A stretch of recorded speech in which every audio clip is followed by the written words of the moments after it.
It is fun to go from extreme red to extreme green. It's just not fun when it flips to the opposite direction. But I'm pretty sure, I mean, I would imagine everyone's portfolio, given the size and the magnitude of the move towards the end of the day, probably ended green. HPE revenue, $9.3 billion. Looks like they beat on EPS at 31 cents, gross margins at 35.9%, operating cash flow, $1.2 billion. That stock is up 1.3. Looks like you have a double beat. I don't see if they beat guidance or not, but it looks like they did beat revenue and EPS. And that stock is now green. Let's bring on a guest to the show and kind of get their thoughts on this reversal and how they are reacting to it. Ladies and gentlemen, Mr. Sam Solid. Let's go. Were you live when you saw the CBS tweet? Yeah, no, I was, and I ended. I ended earlier, and I didn't even notice it. Like, I mean, when you're live, like, you don't really notice a lot of news coming out. You look at the audience, the chat, and like they say what happens. I'm like, wait, what? It was like someone just asking me earlier in the stream, should I buy USO puts? And I'm like, I don't know, man, because the IV's high. So if you do, you got to be getting the timing, and like, boom, it drops. I'm like, okay, well, don't take advice from me. So when you saw everything flip, did you? So you needed the chat to tell you what was happening because you didn't see that it was a CBS. Well, I mean, I started around like 3:00, so the market was already recovering. But yeah, no, that big move up, I had no idea what was happening until someone commented in there, and then I pulled it up, and I was like, whoa. Like, he literally just said yesterday that, oh, we don't know how long this war is going to last. Like, we might last for a long time, and then Goldman Sachs, oil's going to $200, and all the fear. It was funny. It's like Mike Wilson, of all people, was actually saying that the market bottomed. And I wouldn't have expected that because he usually is the resident bear. And dude's getting bullish. He's starting to dress like Dan Ives. Yeah, Mike Wilson said this a couple hours ago. They said, we think the S&P 500 is likely closer to the end than the start of a rolling correction. But basically said if oil continues to be high, then, this could still get ugly. Yeah. But basically he was like, buy the dip. And this guy was a bear for the past couple of years until he flipped. And now he's like, every time. I think he's one of the better analysts that is like, whenever Trump does something, just buy into it and don't complain. I mean, he was notoriously popular for being bearish from like 2023 to like late 2024 until he flipped. And I think he lost like his head position at Morgan Stanley or something. I don't know if that actually happened or not, but that was a headline that I saw. And like, he's been bullish ever since. And it's funny because that was like right before April too. So I was like, great timing, Mike. But no, I mean, he's definitely like a very popular analyst out there. But he is bearish most of the time. And it is pretty interesting to see him be bullish all the time now. But yeah. Okay, so I want to get your thoughts then on the actual substance of the quote. I mean, just straight up, do you believe that Trump is correct that the war might be over soon?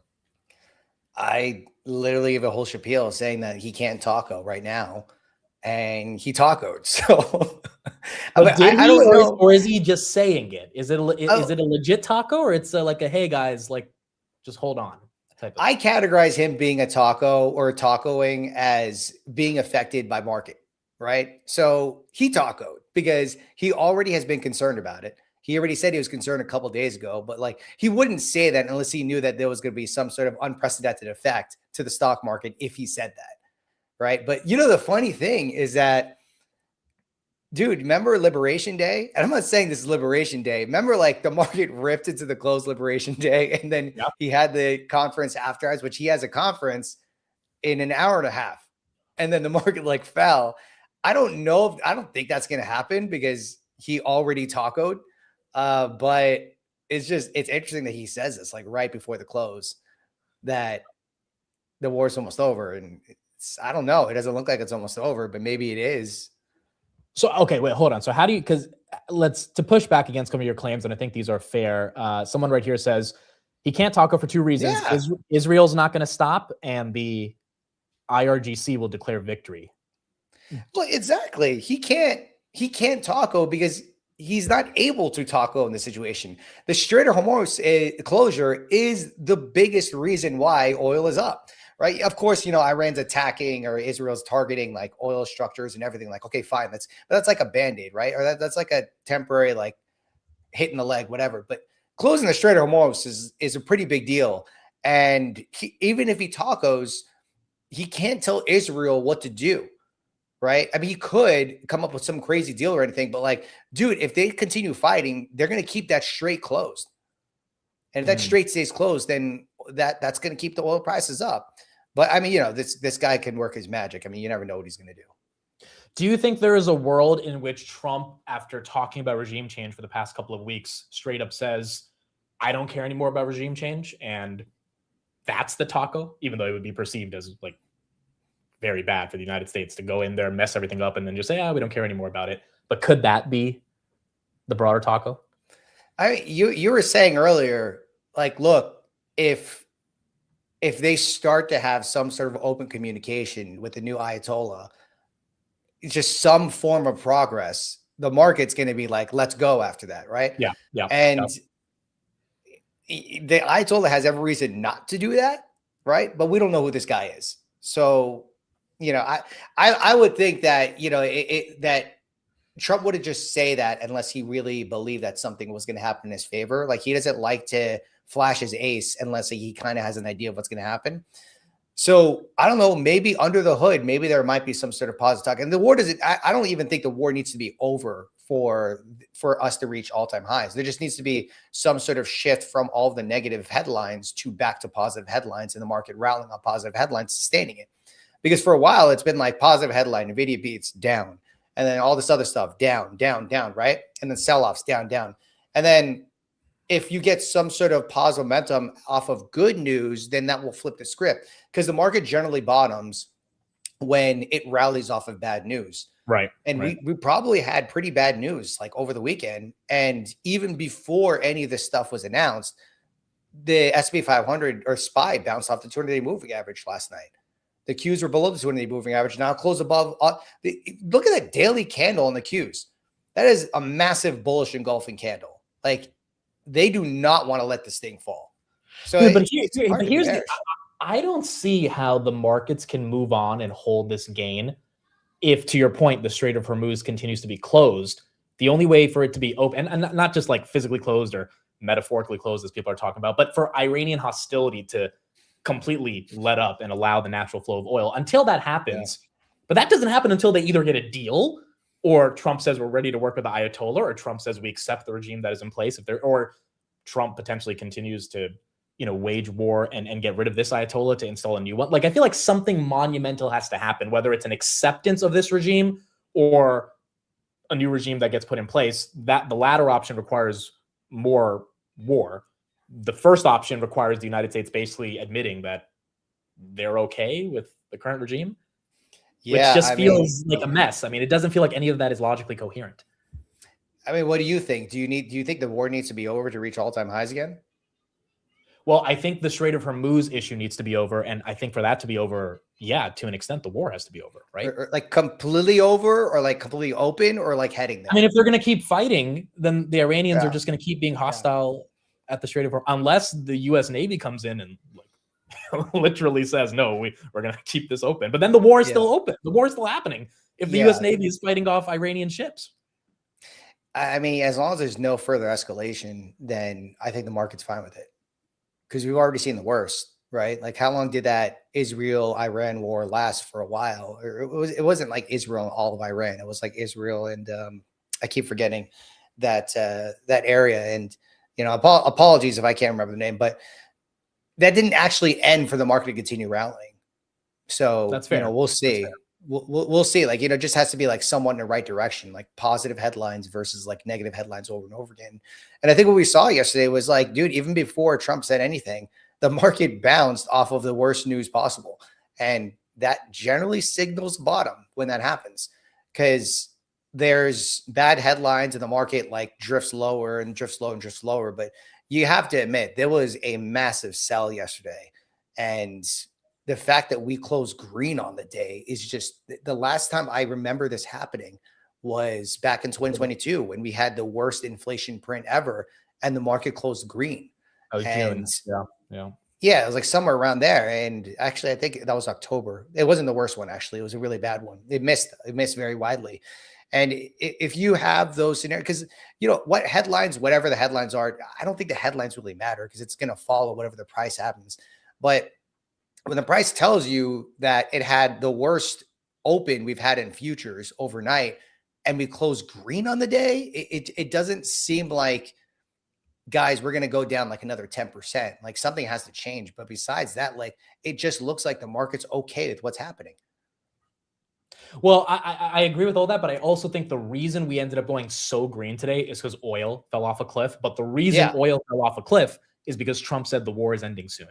So I think that's still the linchpin. Just like when Trump officially took off the reciprocal tariffs, like there was an event that then caused the rally, that then caused the trend to the upside. I think that needs to happen here. And I don't know if after a week we're done, it's all over. Well, actually, oil was basically flat. No, it was still at 95. Like, Trump said that. Yeah. Well, I'm looking at USO. Like it basically already lost most of its gains before Trump made that announcement. But someone always knows something when it comes to these things. But yeah, I'm sure someone knew something, and then the word spread around, and then the headline dropped, and that's when oil dropped. But yeah, no, there's no way we can have a sustainable rally with oil above $100 and staying there. Because if that stays above $100, then it's going to start pressuring supply chains and prices for goods and everything. And you're going to start getting like the CEOs and everyone start talking about oil in the conference calls. And that's when things just doesn't look good at a certain point. But if oil goes back, what's crude oil at right now? Yeah, crude oil. Yeah, this headline in the morning about the strategic reserves was definitely also part of the reason why oil got hit. I posted about that one last night. And then it turned out that they're not ready to do that yet, which kind of makes sense. Like that's like your ace right there. Like you're not gonna release those reserves right now. Like it's too early to say, because then they could release it too early, and then it might be worse later on. But I mean, to be honest, before you continue, put in the chat what you guys think we close tomorrow on the S&P. Put a number. I'm really curious. Do people think we can have 2 green days in a row based off this CBS quote, or do we think we reverse? And Sam, also, I mean, I know it's hard to predict, but man, if you had to guess, if I had to guess tomorrow, I think we close higher tomorrow, because just look at the price action today, and we don't have to close like material higher, but I do think that if oil continues to drift lower or stays here, I think that's enough relief for the market to be like, okay, let's go back up, or let's drift back up to where before this all started. And well, Oracle reports earnings tomorrow, and I think that's another overhang in the market.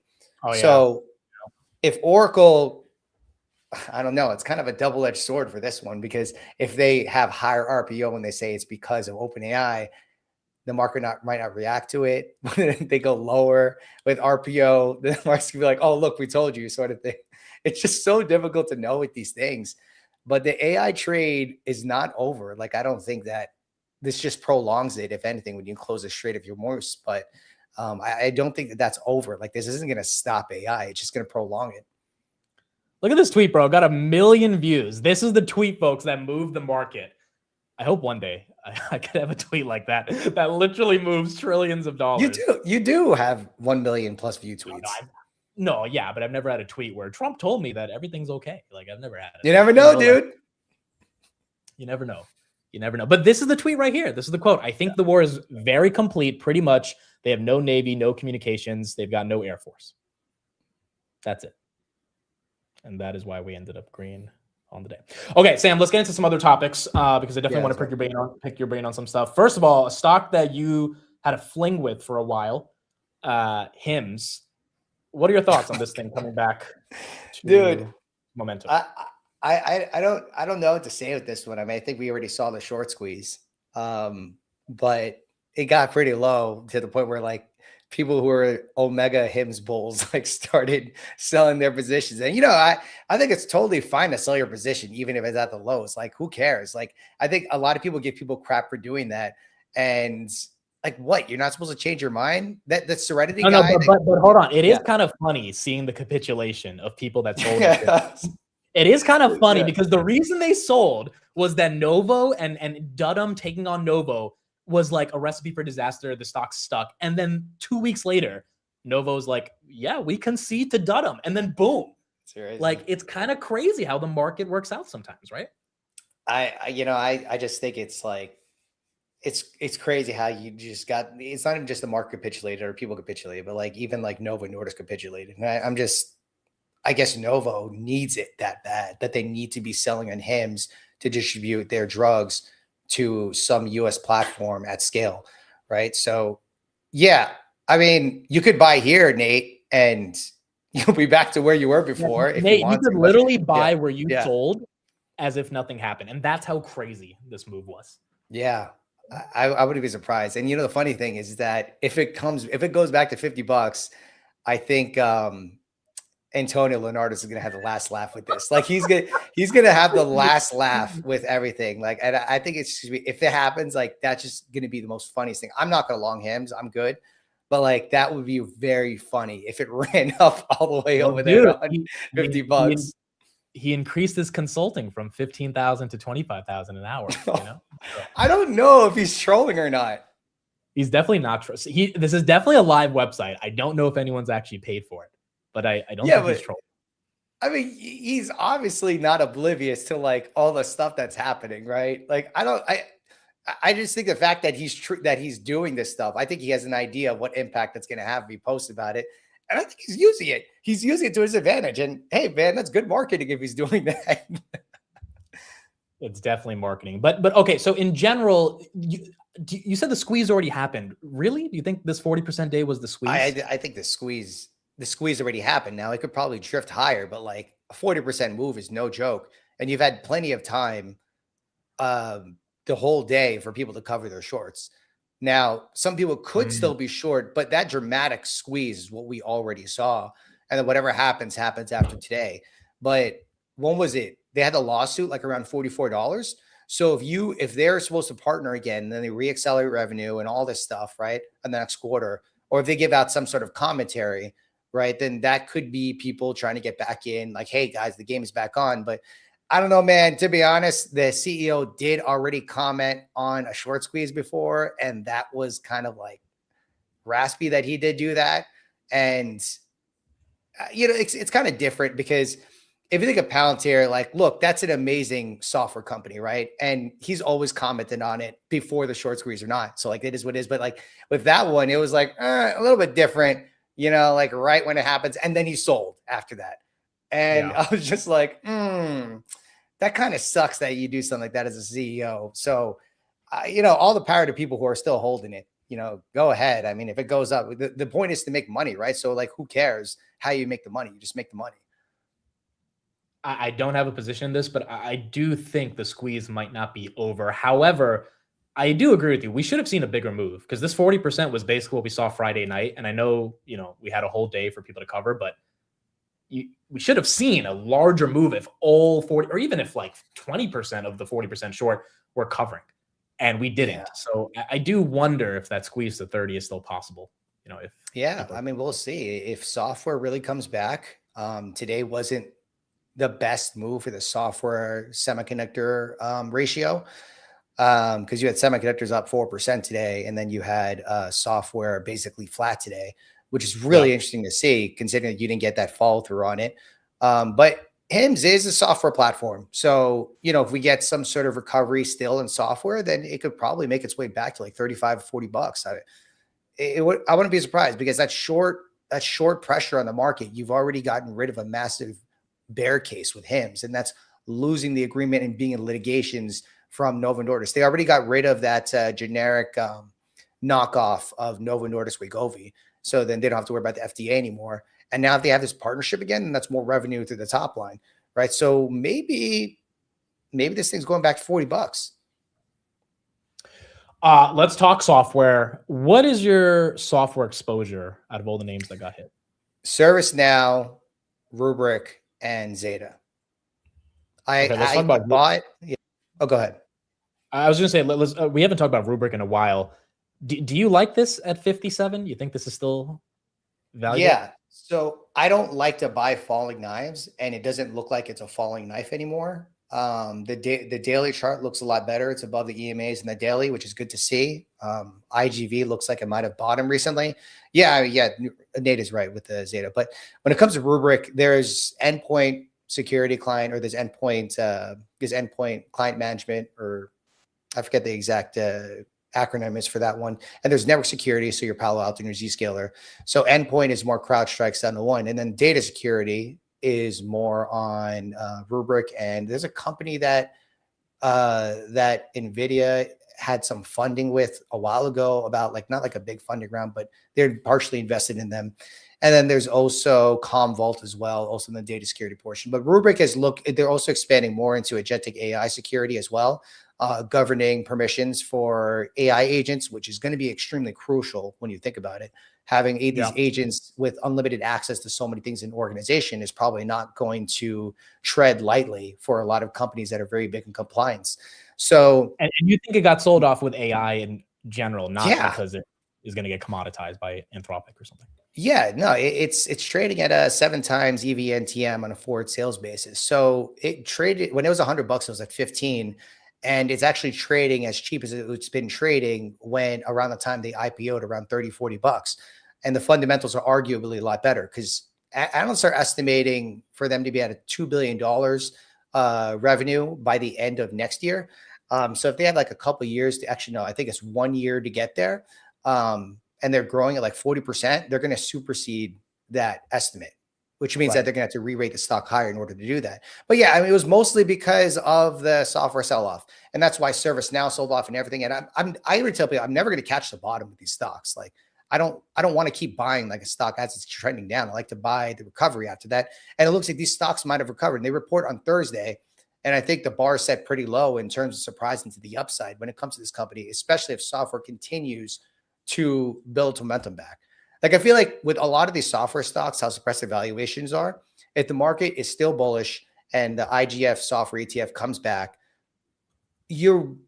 most of these software companies, the ones that are actually good, not like trash software companies, are going to continue to see upside in this scenario. And they're especially going to surprise when it comes to earnings reactions. Yeah, I think you're right on this, and I also think a lot of these software names, unfortunately, like a Shopify, they all got hit for no reason. Yeah. You know, based on this Anthropic threat. Trump is not live yet, guys. He's supposed to be live at 5:30, but apparently there's a live stream set up for him to go live, I guess, in a couple of minutes. Trump delivers remarks to the Republican members' issues conference. This might be different than his 5:30 stream, but if he does go live, then or this might be the same one. They just put up the live stream early, then we'll transition to that. I'm seeing another headline right here, trying to get confirmation on it. But apparently Trump talked with Putin this morning. Russian presidential aide says, quote, "This evening, the presidents of Russia and the United States held a telephone conversation. Trump called Putin to discuss severely extreme important issues related to the current international situation. The main focus was on the situation surrounding the conflict with Iran and the trilateral negotiations on a settlement in Ukraine. I will say right away that the conversation was businesslike, frank, and constructive. They had not spoken by phone for quite some time. The last time was at the end of December, and today's conversation lasted for an hour." I mean, that continues to be decent news if we're going for this whole idea that things are going to end soon, based on what Trump is saying. So maybe some of that diplomacy also working out in his favor. Okay, so you're long Rubrik, Zeta, and ServiceNow in the software space. In the semi space, is your exposure continues to be on, and that's kind of your I still have exposure to On Semiconductor. I was trimming that one when it was like around the $70 range, mostly because like I reaped so much upside in it, so I need to kind of diversify a little bit there. And I trimmed Amcor when it was like $56 or $55 or something. Still holding my core position in there. Not going to sell that one. I did start a position in Marvell again this morning. That was an interesting one. I would say check out the earnings call on that one, because first of all, they've already been like a baby Broadcom, sort of, right? So they design ASIC chips for Meta, Amazon, or AWS, as well as Microsoft. But I think the biggest beneficiary in this case is going to be AWS, right? So AWS, you already know they're going to be investing a lot into their custom silicon. But also what was interesting was that they're getting into the optics space. We already know that the optics space, when it comes to semiconductors, is obviously having a massive bullish run. Before you continue, I want to get your thoughts on this, photonics, because we've started talking about it over the past couple of days. Obviously, a lot of stocks, AAOI, Light, Coherent. I can't believe those two got into the S&P 500. That was a big wake up call to the entire industry. I also don't know how the hell EchoStar, they're not profitable. I don't understand that one either. Like I looked at their balance sheet today. I was like, they don't make money. How do they? So the fact that SoFi didn't get in with it is kind of crazy. But yeah, do you think this photonics thing is real, or is it a lot of hype in terms of the momentum of these stocks? I mean, the price action could be hype. But what's more important though is the sentiment amongst the sector is very important. So when you think about Ethernet cables, you basically have copper and electricity running through the copper, connects to your computer, laptop, whatever it is, between different servers and everything. And that travels off the speed of electricity moving through it, the electric current, your zeros and ones, whether electricity is on or it's off, zeros and ones. When you think about fiber, or in this case, optics, it's based running off light, which is the fastest form of transmitting anything across any medium that we have right now. So, you're in New Jersey. So, Verizon Fios fiber technology, right? So it's basically glass enclosed in a wire, and it runs off of lights on and off, right?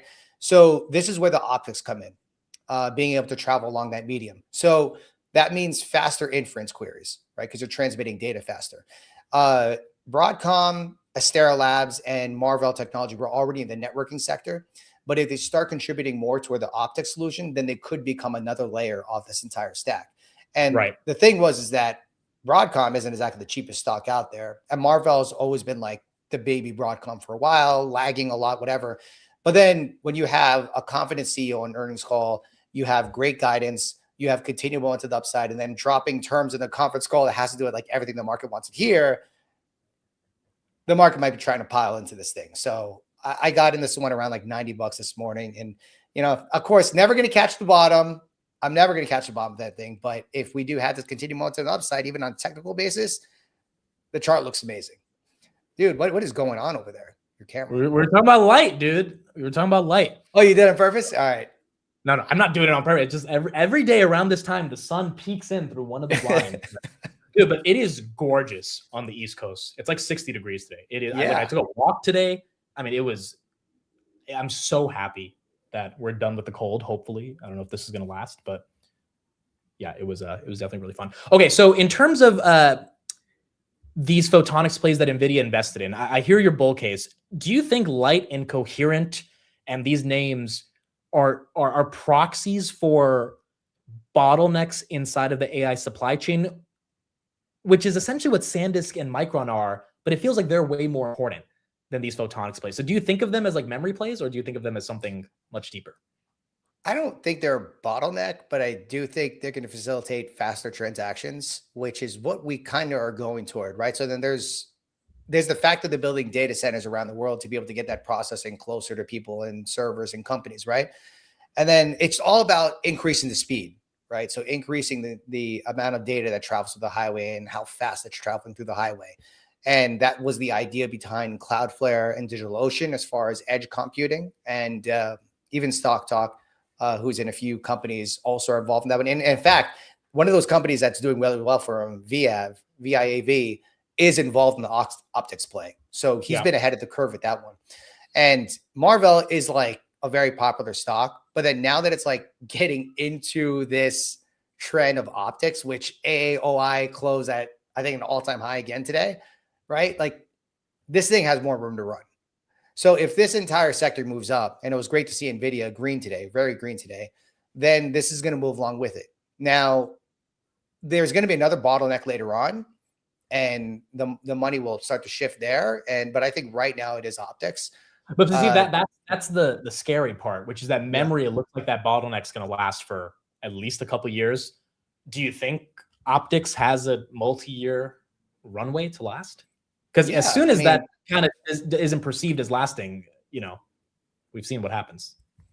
Well, we see what happens, but I think if you're talking about like, okay, name me a sector in semiconductors that is like massively underperforming after what in a massive bull run. From what I've seen is that they've all sustained their bull runs, but like not at the rapid momentum that we've seen for a while. Like Micron might not double from here, but it's probably if as long as semiconductors continue to go up, it's probably going to go up as well. Same thing with SanDisk, right? But for these to fall off a cliff, you need some sort of micro event to bring it down, or you need the whole sector to go down.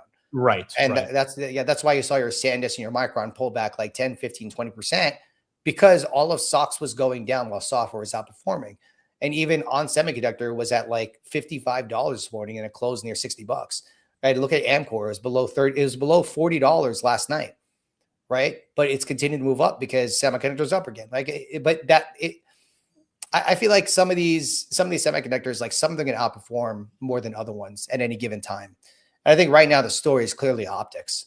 And I think that might continue to be the story for a little bit. And when that's no longer the story, it's probably not going to go up like 20% every single day, but it's still going to be up because that's still part of the entire supply chain. Is the data center story still hot? Iran, Nebius, or these names? We'll find out tomorrow. What, because Oracle? Oh, yeah. Yeah, because Oracle. We'll find out tomorrow. I mean, a lot of it is largely dependent on that. You know, Iran was like at $34 last night. That was crazy. Are you bearish on this 6 billion ATM, or is just part of the? I don't know why people are surprised. I said this all the time. Like, this is not a cheap project that they're doing. Like, they're going to raise capital. I didn't know it was going to be 6 billion, but at the same time, it's like, well, the company's guiding for like annualized revenue run rate of around $4 to $5 billion. So I didn't listen to these spaces they had with Dan Roberts, co-CEO, last night. Shout out to Franz on that one. But if this is like a one-time CapEx for the next couple of years, because they're not gonna flood the entire market with dilution now. It's an option for them to do it at any time, but now they just have the right to do it. Then, like, what if that's the last dilutive event in multi-billions of dollars in excess for some time? Then what's it between raising 6 billion now, getting approved for 6 billion now versus getting approved for 1 billion, and then a few months 1 billion, 1 billion, 1 billion? Like, what's the difference? Like, this is the entire sector that you are going to have to raise a lot of capex, and it's not going to stop until they reach a sustainable growth in their cloud business. Yeah, I think that's fair. And Nebius is at the dilute as well. It's just more so a question of can they generate an ROI from that. We got some more quotes. Iran deputy foreign minister to state TV. Some countries, including China, Russia, and France, have contacted us regarding a ceasefire. Our first condition for a ceasefire is no further aggression. There you go. I mean, that might be what Trump was kind of implicitly referring to when he said the war will be over very soon. He's trying to speak from a American side of like strength and like, hey, we're going to win. But he also might be implicitly implying that the Iranians are ready to, have a ceasefire. I mean, this reminds me of after Liberation Day where he like did the big taco on Wednesday and the market shot up. Like, this kind of looks like not as crazy where it was like a 10% move, but man, that was a big move. And those moves don't happen without some sort of underlying change of conditions. And like, come on. Like, VIX is at 25 from 35. What's going to happen today that's going to make VIX go above 35 again? No, you're right. The event to get it to 35 was last night with oil, and that's not probably happening again. But again, it's confusing if you leave the current Ayatollah in place. And I don't think that Ayatollah is ready to just like, women don't have to wear their hijabs anymore, right? Like, so if the whole point was to liberate the people and have them rush to take over their capital, like, that's not happening. If a ceasefire happens and there's like a negotiated cooperation, it's not the type of regime change that Trump essentially told the American people that we were going for. Dude, money talks. The money talks to these people. So you throw some bills at them, whatever it is, like, they're going to make that deal. And I think that seeing some progression or optimism is probably the best bet you're going to get right now. And then maybe it'll lead there, maybe it won't. But the market right now is like, we're cool with this right now. So back to business, I guess. Yeah. And again, for the people saying it was never about that, that's a fair point. I'm just quoting what Trump said. And that first video that he put out, he spent a good 2 minutes talking about, liberation and democracy and all that stuff. Obviously, if that's not what mattered, then that's not what mattered. But then I think we would also have to get explicit admissions that the nuclear program has been dismantled. I think that would be the first thing they would ask for, to stop enriching uranium and completely dismantle the entire program. I mean, I don't know. Is this new Ayatollah ready to give up that much of a concession? I don't know when it comes to that, because right now it's just trust me, bro. And I feel like I wouldn't be surprised if this continues back and forth with this nuclear enrichment facility in Iran for a long time. Like, I don't think it'll be like, all right, we're done now. Like, it could just be back and forth for the next like 4 years, and we're hitting new all-time highs in the market, right? But the point is at the start of the conversation. So if they have any talk about settling on any deal when it comes to nuclear, which is the whole reason why Trump said we were there in the first place, Yeah. then that's it. It's over, right? In fact, the fact that they're going to be possibly opening up the communication for de-escalating the war and conflict is already the end right there. It's the end of the war, or at least in the market size, it's the end of the war, because the market's probably cool with it. Bloomberg running with the headline, Trump saying the U.S. war is over. So you're now getting a lot of the media to run with this quote, which is only going to further potentially help the market move past what we're seeing right now. Yeah. By the way, guys, there's Sam's Twitter. Please make sure to follow him and check him out on Twitter. He goes live every day at 2:45 p.m. Eastern, which is now an hour early for people across the world. But dude, make sure I'm surprised we didn't get like a tweet from Bill Ackman this whole time. Like, I was waiting for like a whole novel to be written from that guy this whole time. We didn't get we went through all of this without a single Bill Ackman tweet. Yeah, we did get a lot of retweets from him, but yeah, he didn't write a novel. Yeah, USO right there, up 51% as it was down 4% of the day. Sam, let's get your thoughts on some individual stocks. Amazon. Yeah. I know you love this name. Do you continue to love this name? I continue to love this name. I might trim this name at some point, maybe this year. It's too big. Dude, that was so funny. Big. I continue to love this name. I might trim this. Yeah, name. But like, it's Amazon's not going to make a double. So if we're trying to outperform, like at some point, I gotta trim Amazon. You're trying to trim. I don't know how much you love it though, right? I love it, but like, dude, like, come on, I'm here to make money. Like, I'm not gonna.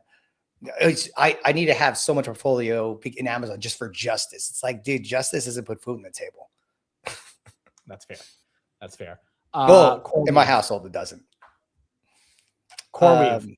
Thinking of starting a position on this dip or no? Nah, I already got Nebius. I don't need to.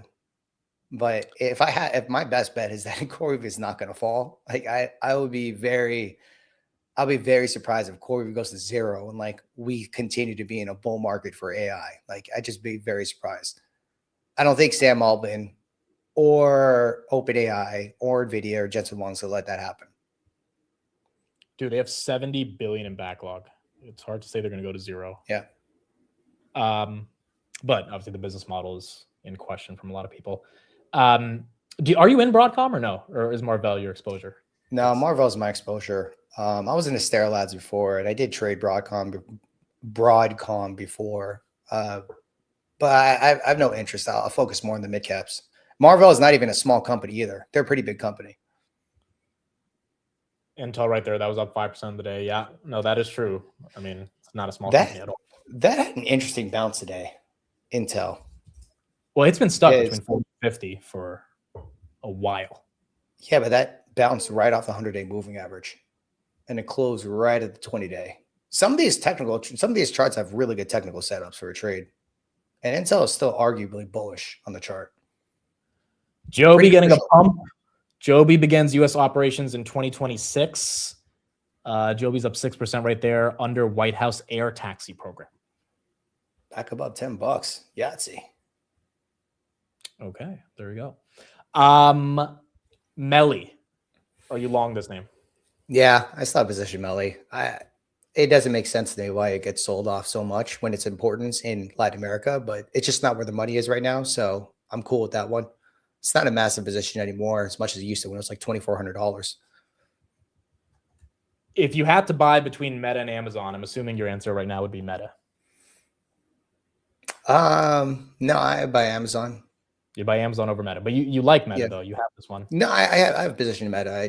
I would rather, I would feel more confident in Amazon because, well, Meta can just turn off a lever and they could be cash flow positive again, and so can Amazon. But Amazon has actual application for all the infrastructure they're building out. Meta is solely for ads. in their internal processes. And he talked about possibly renting out the compute, which I just don't see happening for Meta.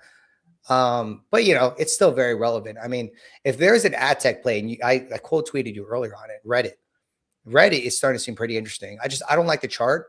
But if we do get a bit of a comeback above 150, that might look a little bit more attractive. I am surprised that even if the market comes back, like this one's still down here, but we've seen what Reddit has done so many times. Like I've traded this stock twice already, and I have a pretty good idea of how this thing moves.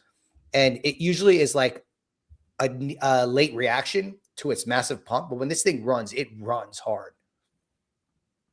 I agree. It's just when you put Reddit up against Meta, like unless you're going for super high beta, Meta is the better advertising play. Oh, like there's nothing that unique about Reddit as an advertising play outside of potentially their valuation compared to Meta, which again, you know, it's your risk appetite when it comes to those two. But I mean, you're right. When it runs, it definitely runs. It does. Yeah. I did a deep dive on them at 230. Valuation wasn't compelling. I don't know how much the valuation has become compelling here compared to a Meta. So I do think it has to be put up against some of the other advertising plays that are still getting sold off. Trump is not live yet, guys, but the stream has started. So when he does go live, we'll transition to him. Right now, Mike Johnson's. Oh, never mind. Trump is live. All right. Sam, you want to stay and watch? If not, then you can. Stick around for a little bit longer. Okay. Again, please make sure to follow Sam. I'm putting his YouTube in the description, and let's see what Trump has to say.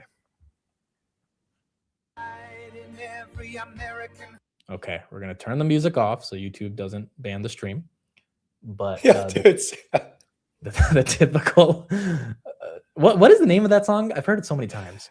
Proud to be an American, I think. Yeah, I like that. It's like that song. Oh, God bless the USA. God bless the USA. Yeah, that song and like If I Was a Millionaire or something. Like I feel like that's like the same song, just like with different lyrics. Because like these songs, like when I saw this happening, like I didn't think that song was replaying in the background. Me, I thought they were just clapping and. Like, yeah, me too.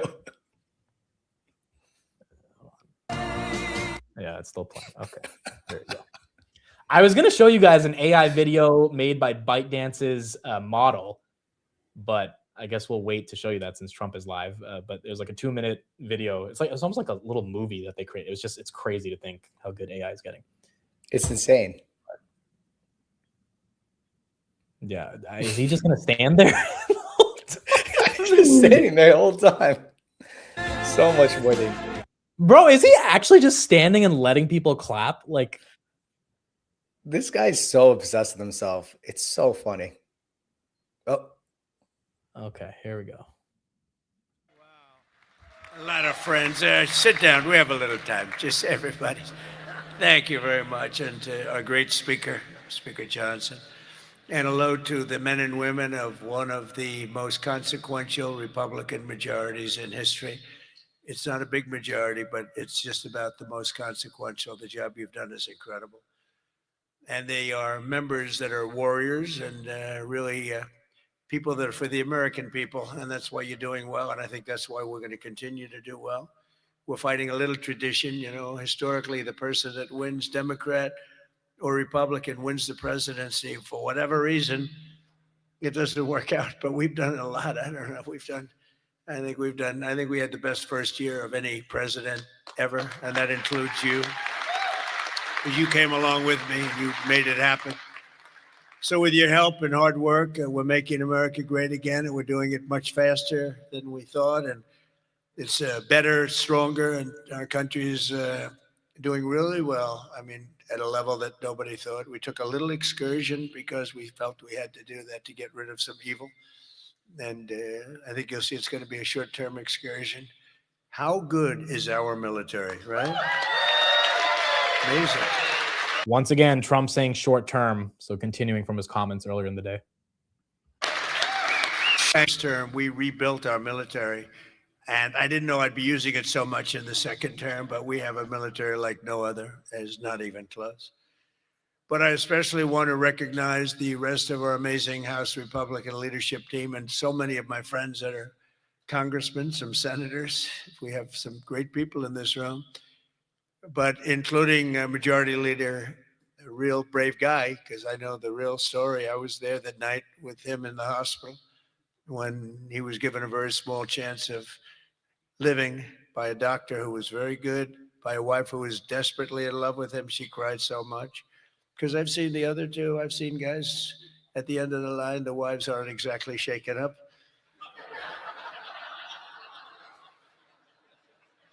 When they don't cry, when they have no tears or any sign of tears, this is not a good sign of a great marriage.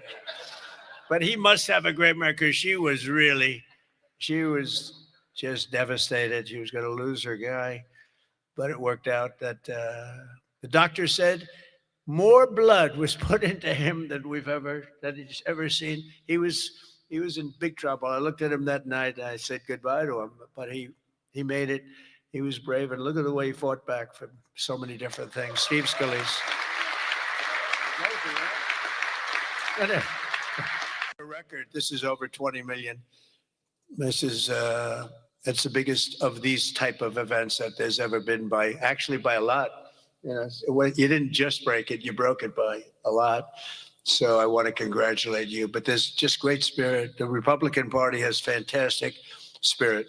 The level, I don't think, has been seen before. I really don't.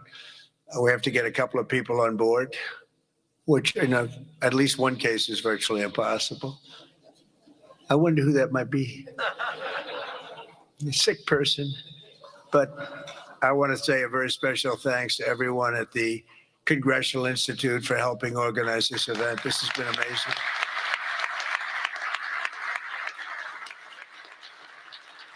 And over the past 9 days, we've been reminded of how vital our Republican majorities are. And it's America's future. We're really fighting because these people, you saw the other night at the State of the Union, you saw these people. They wouldn't stand for a mother who just lost her daughter by having her throat slit from behind.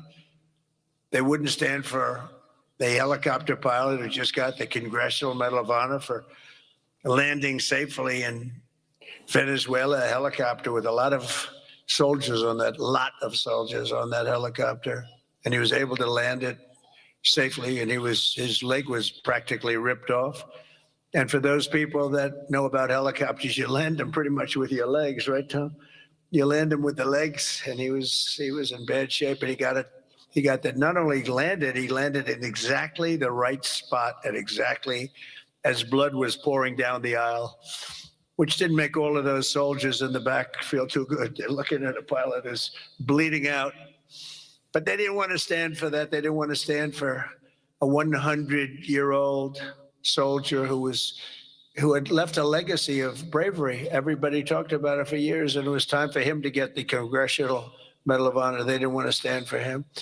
There's something wrong with those people, and we can't let them ever be in a position where they can lead this country again or destroy this country again, because we almost lost this country. This country was close to being lost.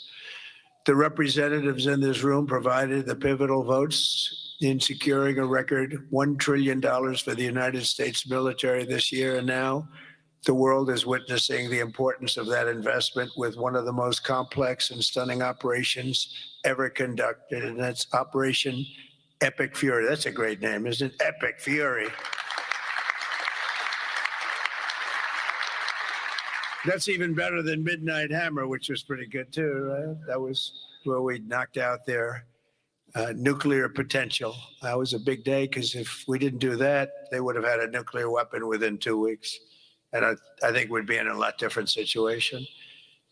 And then you had, of course, what they did in Venezuela, how that was just so far so good. We've done a real job. We've got all good ones. If you go back and you look at Afghanistan with Biden, one of the worst, I think the most embarrassing moment in the history of our country. If you look at what happened with Jimmy Carter, with Iran, but if you look at what happened with the helicopters and the hostages, it cost them the election. It was what a mess. The world respects us right now more than they have ever respected us before. And because of Republicans, you people in Congress, the United States has by far the strongest and most powerful military on the face of the earth. We're the strongest military anywhere in the earth. And now everybody understands it. Together with our Israeli partners, we're crushing the enemy in an overwhelming display of technical skill and military force. Iran's drone and missile capability is being utterly demolished. The Navy is gone. It's all lying at the bottom of the ocean. 46 ships. Can you believe it? In fact, I got a little upset with our people. I said, what quality of ship? Excellent, sir. Top of the line. I said, why did we just capture the ship? We're going to use it. Why did we sink them? They said, it's more fun to sink them. I said, they like sinking them better. They say it's safer to sink them. I guess it's probably true. But think of it, we knocked out 46, and actually took 3.5 days. Their terrorist leaders are gone, or counting down the minutes until they will be gone. Think of it, we had leaders, and they're gone. Then we had new leaders, and they're gone. And now nobody has any idea who the people are that are going to be the head of the country, and will not relent until the enemy is totally and decisively defeated.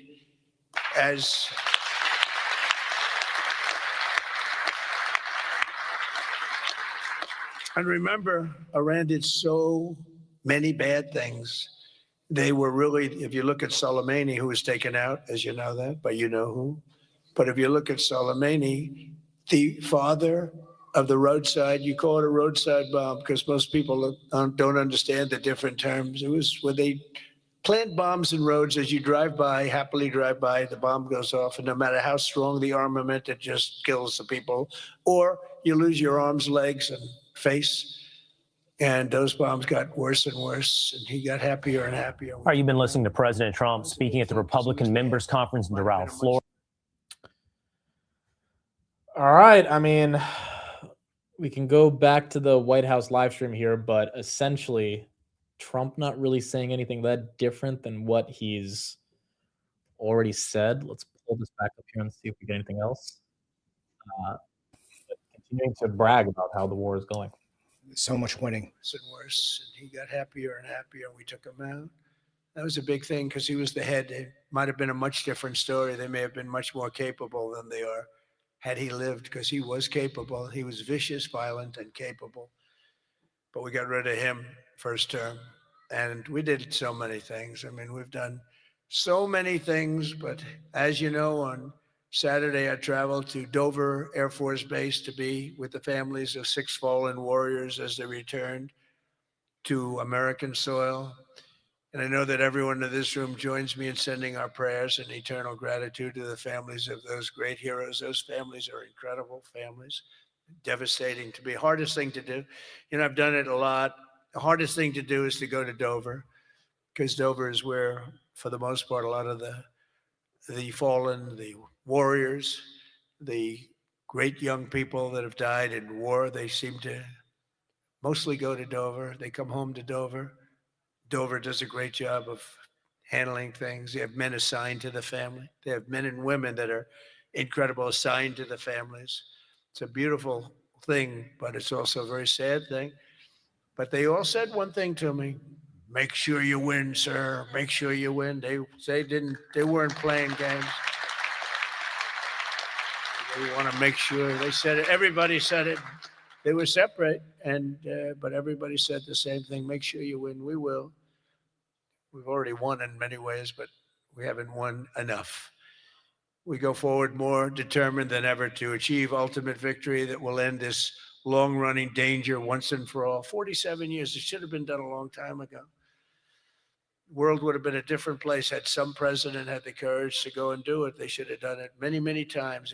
They had many opportunities. The United States of America is the greatest and most exceptional nation in human history, and will not be threatened by evil terrorists and lunatics any longer. We just can't do that. And, you know, when I always talk about how great our nation is, I don't know. I don't consider our nation very great for 4 years under Biden. We were a laughingstock all over the world. We were a laughingstock. So, you know, I say great, great, great. But I don't know. When you look at what happened with so many different things, the open border, 25 million people, many of them very bad people pouring into our country with open borders that just said, come on in, makes no difference. They emptied their jails into our country. 11,888. Okay, so he's going more into the talking points of his term. I mean, those were kind of the key points on the Iran stuff. We'll see if we get any more quotes from it, but at its core, nothing too different than what he's been saying over the past couple of days, outside of a couple of mentions of we're already winning, we're going to keep winning, and he did explicitly say, you know, we are close to ending the mission. Sam, any reaction from that? You think the markets are going to care about, or it's just kind of consistent with what he said earlier today? Dude, he's just talking. And I thought there was going to be some sort of announcement here, but no, he's just bragging. Yeah. At this point, it seems like he was going back into kind of campaign mode. There are all Republicans where he's talking to right now. So it's kind of like it's called the Republican Members Issues Conference. So in this case, I don't know if we're going to get any major updates in terms of what he's talking about with Iran. All right, we got a couple other headlines. Let's go through those. And then again, if we get any quotes from Trump, we'll still talk about them. There are explosions that apparently are being heard in Tehran right now. And you're getting some Reuters quotes about powerful explosions in jets heard overhead in Tehran, and no confirmation on if that was a strike or not. But you are getting a couple of those quotes coming in after hour. Also, U.S. Energy Secretary right after hour said oil export ban not being considered to curb prices. We talked about the Iranian deputy foreign minister talking about some countries have reached out about a ceasefire. And then Wolfspeed, I don't know if people are in this name, but they are selling about 33 million shares of stock in a filing, which is why that stock's down 4%. Of course they are. This is one of On Semiconductor's competitors. Dude, didn't Wolfspeed go bankrupt? Yeah, they declared bankrupt. They said they were going to declare bankruptcy, but they didn't actually go bankrupt, I don't think. But right. That's why I didn't. You're right. That's why I didn't invest in them, because they're not even like close to profitability, and they're just burning cash. Yeah, they actually didn't end up filing for Chapter 11. All right, couple last quick headlines, and then we'll be out of here. I did want to show people this because I thought this was crazy. AI is getting better and better and better. So this is one of ByteDance's newest models. There's a 3-minute video of essentially a movie clip, and this is the worst it's ever going to be.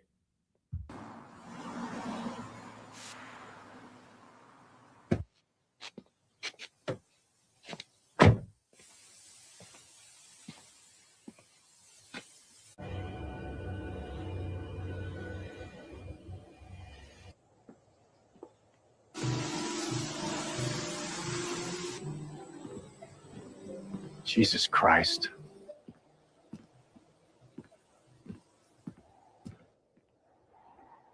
You're from the app? Authentic Hands? Yes, ma'am. Great. So the robots usually do everything, but my husband's investors are coming for dinner tonight, and I need you to make it look imperfect, like a real person did it, but not messy. You understand? I'll do my best.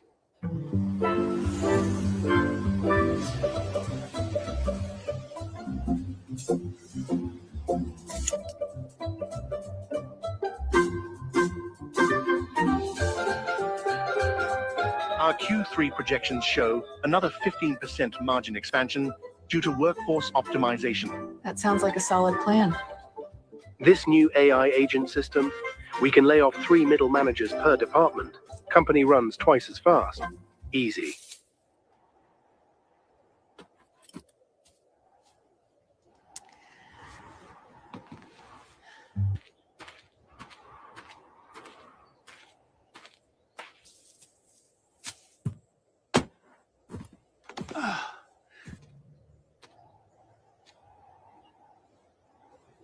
Perfect. It looks alive. I tipped you in the app. 5 stars. Thank you. What did you do before this? The app said you were previously in corporate. Say yes. Product director. Oh. The market's tough. Yeah. Welcome to our home. Okay, no one said it was an interesting movie, and the script definitely sucks. But the point is, I mean, if this is what it looks like right now, these definitely look like real people. It definitely looks like he's actually cutting the bushes, and the voice definitely was a little off, and the lip sync wasn't as good. But man, it's likely to get better and better and better as this continues to improve. So this whole idea of generating AI content, I definitely think is a tailwind for the Netflixes of the world. It's just will it be interesting enough for people to care about? This was, I think, one of the better videos that came out today in the world of AI.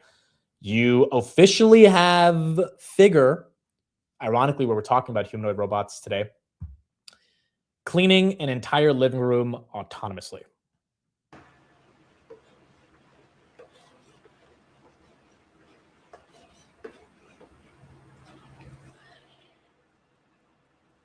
This is their Figure 3. And it's going to start doing very specific things as it cleans. Now, again, I still think we're far away from robots becoming mainstream, but it is pretty cool to see this happen. And again, they have a partnership with Brookfield as well, which gives them a lot of training data on homes and the ability to operate and navigate behind them. Oh, what were you going to say? If I did that, my wife would flip out, like spraying Febreze, like right next to the plates on the table. Like she would flip out. Not cool, man. Do you do the dishes? Because our boy Chris said he's never done the dishes. I only do. We don't use dishwasher here. Dude, I was like, Chris, what do you mean you've never done the dishes? I do dishes all the time. I mean, look, I think the robots are far away from being productive, but it's pretty cool to know that it has to pick up the toys from the bed, adjust the pillows. Is this all AI? Like it's figuring out what to do based on what it sees, or is this like programmed? I mean, it's not programmed to make those moves. It's like go do this, then go do this, and go do this, and then that's what it's doing.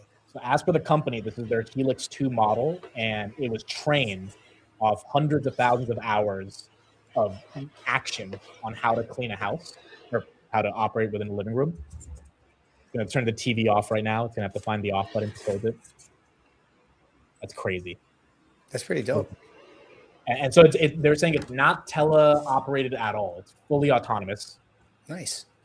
And it's not really cleaning the fastest, but the point is it's cleaning. And it can figure out how to turn the TV off based on how it's been trained, which I just think is pretty cool.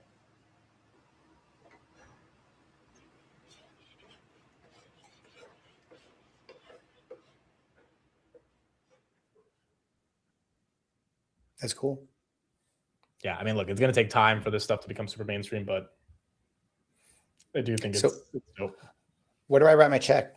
Who do I make a check out to? Will it be able to scold my kids? They leave the TV on for hours. I don't think they're going to be, dude, my hot take is I don't think a single robot gets sold to a household until 2030. As bullish as I am on Figure, and I think it's going to take time. And it's going to have to be a reasonable cost. Like, I don't think any household would pay more than 20 grand for it. Maybe 25 grand. That's even a lot for a lot of people, but that's a 25 grand. Decent. That's a car, So yeah, I do think it would take time.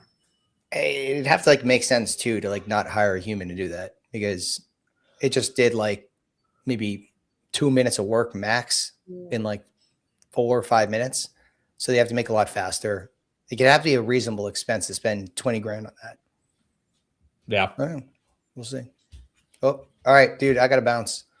Sam, appreciate you leaving Sam's Twitter right here in the chat, and you guys can follow him. See you next time, Sam. All right. Appreciate it. Thank you. Later. All right. So those were some of the main headlines. Again, we saw Trump speaking. We'll see if we get any other quotes, but we've pretty much got what he's saying about Iran. Everything else he's going to be talking about is more so the other Republican issues. Also, this was crazy in China. Speaking of robots, there was a robot walking his dog down the street. He's a robot dog, I should say. Which is, this is actually a super big bear case for the humanoid robotic thesis, because China is making them at like 1/10 the cost. And 90% of the humanoid companies are in China, so they have the manufacturing down packed. Now, obviously, I don't think any American companies want Chinese robots inside of their warehouses and stuff, but still, like the cost to build these things is dropping rapidly, and you don't see this happening randomly in New York City.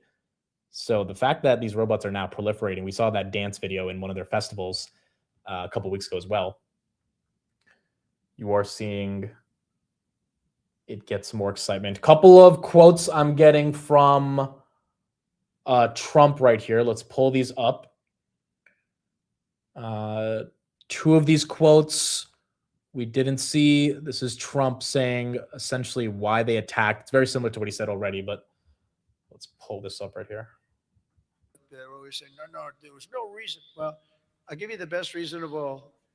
Within a week, they were going to attack us 100%. They were ready. They had all these missiles, far more than anyone thought, and they were going to attack us. But they were going to attack all of the Middle East and Israel. And if they had a nuclear weapon, they would have used it on Israel. And this was going to be a major attack. And they had all of those missile sites and all those launchers that we got rid of, about 80% of them right now, by the way. They're always. There's another one. Always a dark cloud hanging over not only Israel, which was going to get wiped out. You know, if we didn't do that B-2 attack, Israel would have been wiped out. They would have had a nuclear weapon within 2 weeks after that. And wow, they would have had a nuclear weapon within 2 weeks if we had not done that attack. Even now, I think they were looking to take over the Middle East, because when you look, and we have pretty good proof, all of those missiles that were so stupidly aimed at Qatar, Saudi Arabia, UAE, that was a dark cloud. And then you have this clip, Trump saying the war will be finished quickly. A lot of brilliant work, but we're going to have a much safer world as soon as it's finished, and it's going to be finished pretty quickly. A lot of brilliant work. All right, that's what Trump is claiming. I mean, you either believe that or you don't. And I think over the coming months, the American people will have to decide how much they believe what he's saying. But his justification continues to be, if he did not act, a nuclear threat would have been worse. Let's go back to the stream because I think he is still live. History of our country in the first term. And this one's going to blow it away. Again, we had a little pause, but it's not a very big pause. With your help, we also passed the largest regulation cuts in American history, ending the Green New Scam, one of the greatest scams in history, and massively increasing production of American oil, natural gas, and clean, beautiful coal. We brought coal back. You're not allowed to say coal without clean, beautiful coal. They built military. They say it wasn't history. It was 48 years that the inflation was the highest in 48 years. But I don't know. In some ways, 48 years sounds even worse because it's very specific. Yeah.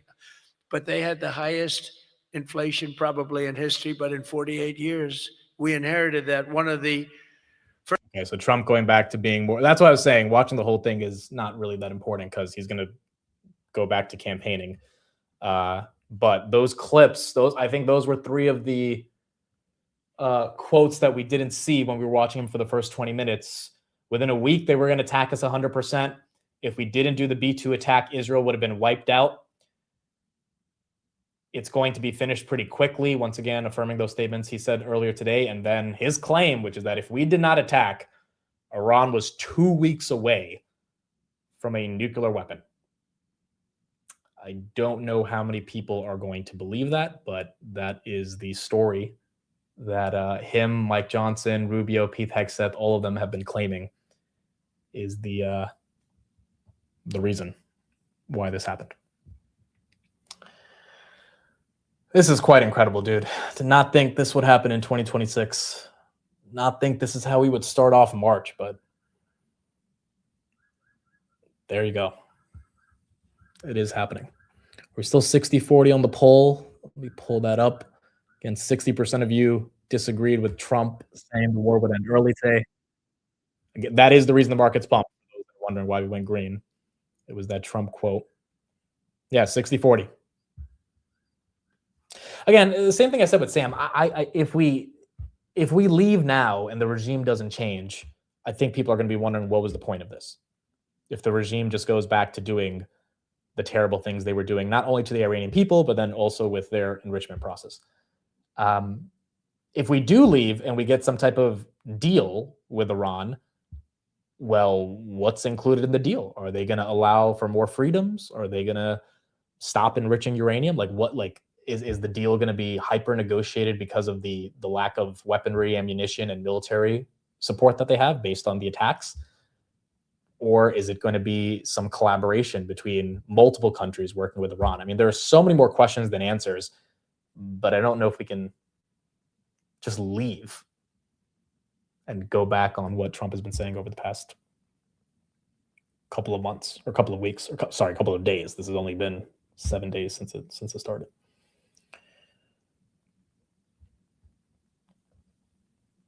I don't know. This one's confusing, dude. This is very confusing. Once again, in terms of markets, if oil continues to fall, which it's continuing to fall in the after hours, then I mean, markets are going to love this. If they don't fall, I think markets hate it. But WTI below 90. I mean, who would have thought, dude? It was at 120 last night. It's at 85. You know what it reminds me of? It reminds me of silver on that January 30th when it fell 30%. But this is literally a 30% reversal on the day. So it kind of feels like that's one of the same things that happened. Yeah, and then USO as well got hit on the day, and oil is going to have to continue falling in order for this to keep going down. Is there still a Trump press conference at 5:30? No, I think that was it. I think they meant to say 4:30, which is why I went an hour early, but they said 5:30. Maybe they got the daylight savings times mixed up as well, but I'm pretty sure this was the conference. I don't think there's another conference in 10 minutes. He's at the conference he's at right now. Let's see if he's saying anything else here about the war, or if it's just more campaigning. That's what we pay. And I did that through tariffs. We had a little disappointing decision, to put it mildly, from the Supreme Court. Terrible decision for the people. But the good news is I have lots of other ways of doing the same thing. I just have to work a little harder. They want me to work harder, but we're doing the same thing with a lot of work. But I use tariffs to get this because I went to other countries. All right. So once again, talking about tariffs. What a freaking start to this year, dude. What a start to this year. Does this shirt really make it look like I work at UPS? I bought this like 2 weeks ago. With the Trump pump, we all forgot to acknowledge that you're back at UPS. Thank you, Donovan, for the super chat. But yeah, I guess it looks like I didn't even notice it, bro. It's hot now in New Jersey. I needed to take off the hoodie. Like, it's legit. It was hot outside. I love it so much, dude. I'm not really the biggest fan of spring, but the winter this year was so disgusting. And winter's not officially over yet, but it looks like we are getting some relief. No Ether, thanks for the super chat. Are we doing a Bay Area meetup next week? We are not doing a Bay Area meetup next week. I'm going to be at GTC. So if you're there in San Jose, would love to say hi to anyone who's there, but we are not doing a formal meetup. We are doing a Los Angeles meetup, which brings me to an announcement I had to make. So first of all, LA meetup link, I'm putting that in the chat. Please make sure to sign up if you are in Culver City and want to come by. We're going to have a lot of mods actually coming through, including Chris, Sam, and Steve, plus a ton more people. So should be fun. It should be a good time. But second of all, and I need everyone who wants to go to the Chicago meetup to sign up for this. So in order for us to book Chicago, we need a general sort of understanding of how many people are going to be there. So this will take literally 30 seconds. Please fill out this form if you are interested in Chicago. It's just your name, email, and where you're from. Because for us to book the venue, we kind of, New York, there's a lot of people on the East Coast. There's a lot of people on the West Coast with LA. But for some of these not smaller locations, because Chicago is a massive location, but like locations where it's not like on the coast, before we book the venue, we kind of need to get a glimpse of how many people are coming. So please sign up to that. If you think you're coming, the day we have is May 9th. The day we have is May 9th. So I know I initially said May 30th. There's a lot of stuff happening in Chicago around that weekend. So the easiest weekend for us to do is May 9th. I think that's also going to be easier for a lot of people instead of waiting until the end of May. So May 9th is the day that we are looking at. But, you know, I'm going to need to see people actually sign up to this for us to book the venue, because we do have to put a deposit in the venue before we book it. And so, you know, there's just more upfront costs. Again, LA, New York, they're different. Those are really big locations. So yeah, if you're coming to Chicago, please make sure to sign up for that, and then we can more seriously plan it. And then Singapore, I'm going to have a similar list like this for Singapore. Singapore, we're definitely doing around the end of June. We talked to the venue over the weekend, and the venue is actually a really good venue, and they were super excited for it. And the costs are not that bad. I know Singapore is expensive, but they actually gave us a really good deal. So I will be having Singapore updates this week, but this is the one for Chicago. London, we're thinking of August. It's just going to take a couple of months of planning for that, but we should have details on that probably towards June. Yes, it's on a Saturday. May 9th is Saturday. May 9th is Saturday. Your LA link is not working. Okay, let me get you another one. Pull that up real quick. Why does it say Trump's going live again at 5:30? I have another. I think that stream might be duplicating itself twice. I feel like this was the stream where he went live. I don't think we're getting a whole nother stream. Like, what is he going to say that he already said? Yeah, there you go. There's the link. There is a link. If that doesn't work, then you should be able to do this one.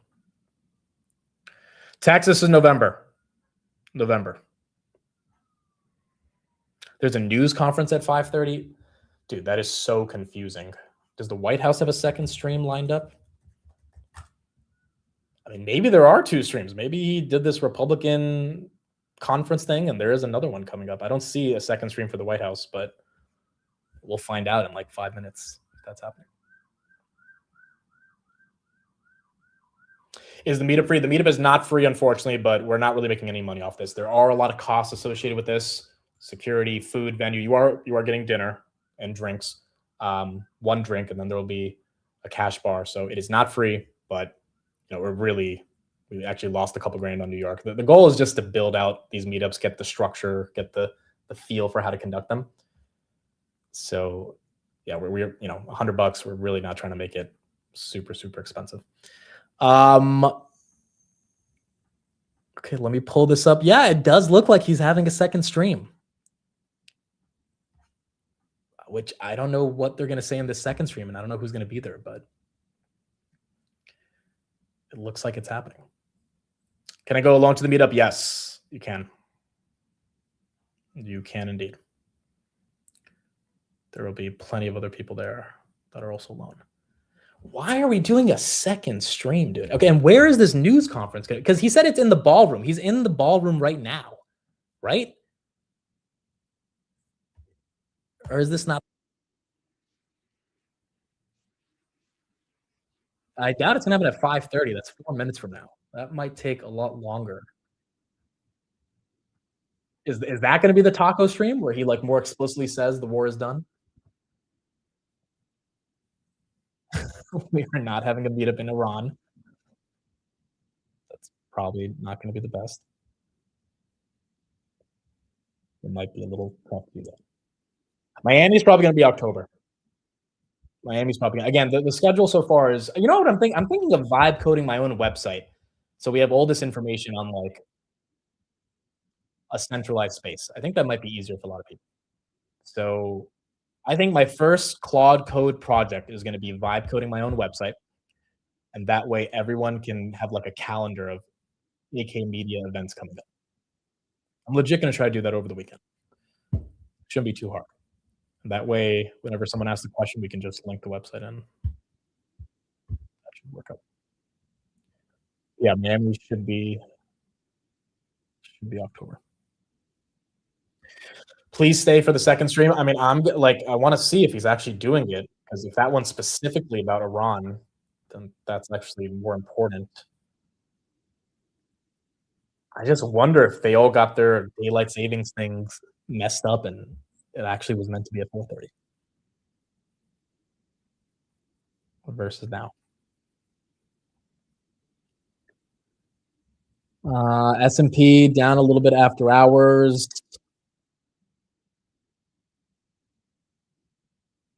JK, thanks for the super chat. The worst part of this, Trump's tacos on the taco. When the news hits, the war will not be over for a while. That could result in an even worse downturn. Yeah, I mean, look, markets priced in within the span of 10 minutes that the war was quote unquote over, or soon to be over.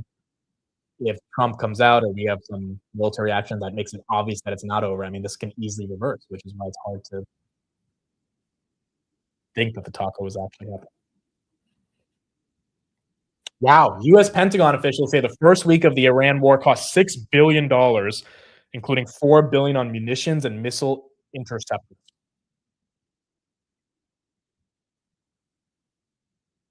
Okay, $6 billion of taxpayer dollars on this. It's legit funny having to see Amit to follow all the Trump news events. It's been like this for 3 years, for 3 years, I should say, since he came into office. I mean, even in 2024 when he was tweeting, and he was the Republican nominee. That was also really important. Can I provide a free recap video for you? So we are looking for a photographer in LA. So if you're in LA, please hit me up. Just email Amit at akcoms.com. And yes, we are looking for a photographer. So if you do photography, last time we had someone local from New York, if there's someone local in LA, would love to have you there. There'll be a cash bar at the LA meetup. It's going to be in a hotel, the entire event. And yes, there will be a cash bar. Let me go back to him being live right now, which I think he still is. Yeah, he's still live. So I don't know what this 5:30 conference is going to be if he's still live right now. And CAG, I said, no longer, that's not good. But MAGA is great, and we'll always respect MAGA. We love MAGA. We're never going to let you down with MAGA. But this one's even better if you think about it. This says America